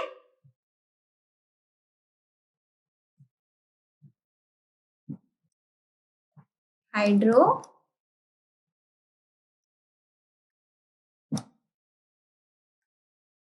इलेक्ट्रिक पावर। आई बात समझ में? ठीक है, तो हमने देख लिया ये संचित कोश का उदाहरण। ठीक है, और मैंने आपको पहला बता दिया भंडार का उदाहरण। ये भंडार है। ठीक है, छूट गया। ठीक, तो भंडार का वो उदाहरण हो गया और ये हो गया संचित कोष का उदाहरण। इतनी बात समझ में आई? तो आपको मैंने एक एक उदाहरण दे दिया है। अब दूसरा ये आपका काम है कि आपको दूसरा जो उदाहरण है खुद ही सोचना है, क्योंकि हमने अपनी पिछली स्लाइड में अभी पढ़ा है। तो आपको तुरंत ही अपने नोटबुक में क्या करना है बच्चों, नोट करना है। ठीक है, इतनी बात समझ में आई? चलिए तो करते हैं हम बच्चों आज की क्लास को यहीं समाप्त। मिलते हैं हम अपने नेक्स्ट क्लास में। ठीक।